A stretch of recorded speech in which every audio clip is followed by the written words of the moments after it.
Okay, so the second part of my reflective video is going to deal with the holistic side of development, or holistic development within forest schools as well.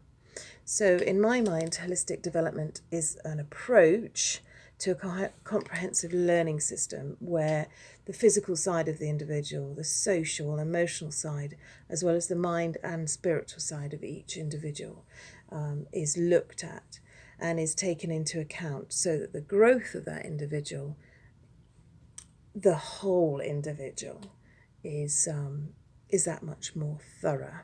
The care of each individual is very important in a holistic environment.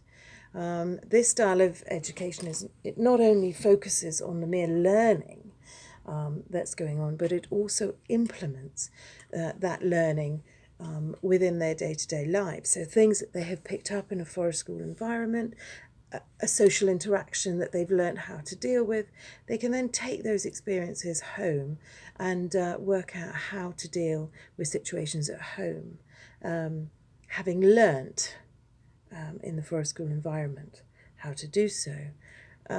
It's really important to remember that this holistic development involves all parts of a person, which ties really nicely in with the multiple intelligences that Gardner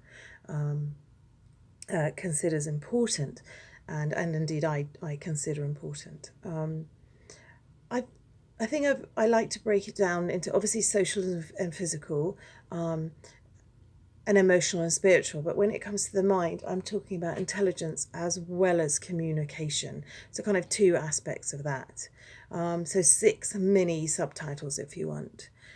So social is obviously interaction with different people, reconnecting maybe with old friends, learning how to deal with new individuals that may be a bit tricky, meeting like-minded people that you may find you've got a connection with that you never realised you would have.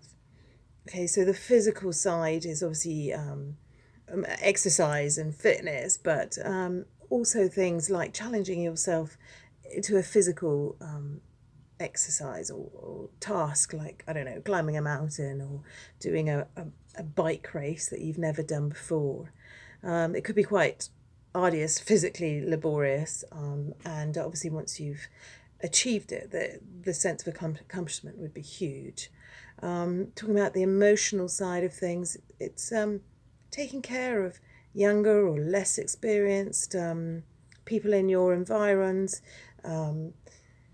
If somebody was to fall down, determination to finish a task or a challenge. It all can be quite emotional, especially if the challenge is very tricky and an individual is not managing to deal with the task, so it could be quite emotional. Spiritual, so out in the forest school, the environment being outdoors and in the fresh air, and it's just so refreshing. The wildlife, the flowers, the birds, it's very serene, and I think being in the forest school environment, it definitely gives you a sense of peace being out there. When I'm talking about sort of the intellectual and communication side of holistic development, communicating with others can be quite tough. You might need to think of different ways to do it. Understanding and acknowledging those different characters that you're going to come up with, but also understanding yourself and communicating with yourself, especially with a challenge that's tricky again, and not giving up and saying, okay, no, come on, you can do this. Let's keep trying. Let's keep at it. The intellectual side I didn't really cover. Also would sort of include challenges whereby you'd have to, think how to actually do the challenge. So say it was a maze that you had to get through, actually thinking quite hard about how you were going to manage this challenge. That all ties quite nicely in with the next point that you've asked me to cover, which is explaining how holistic development can be facilitated through forest schools, and indeed a forest school session that maybe I was doing.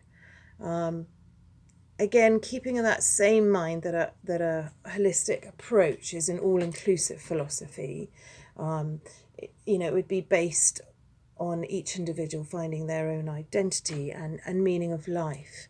I think forest schools holistically provide, quite a good purpose and a completeness within a community. So both a community, I mean, with the people around them, but also a community within the environment. So if they're not actually connecting with other members in their group, perhaps they're connecting with trees or bugs or flowers.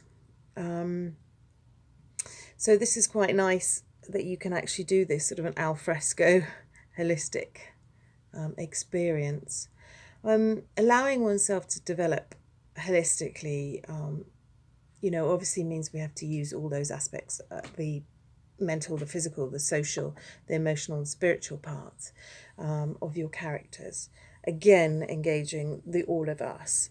And from a personal experience, this is something I don't do very often.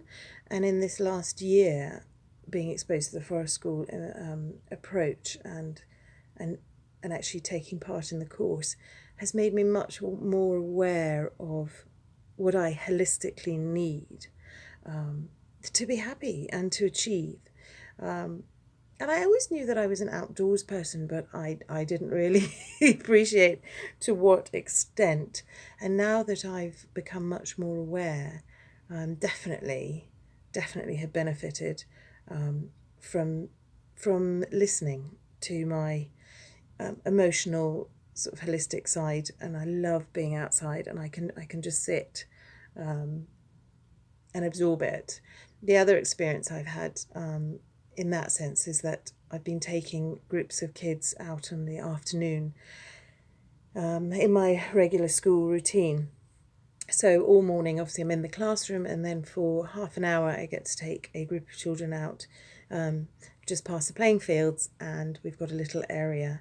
And goodness, the difference in me is phenomenal. So I'm not even talking about the learners and their holistic development. I'm talking about my own. Within that half an hour, I change. I become bubbly, outgoing, motivated, invigorated even. Whereas when I'm in the classroom, I have to confess, I have to dig deep to keep the motivation going. I think maybe that's because I've been teaching 22 years and I'm not fresh anymore, a bit old in the tooth. So I'm finding that holistically, the forest school environment is helping me develop a more motivated aspect to teaching, which I'm enjoying a lot.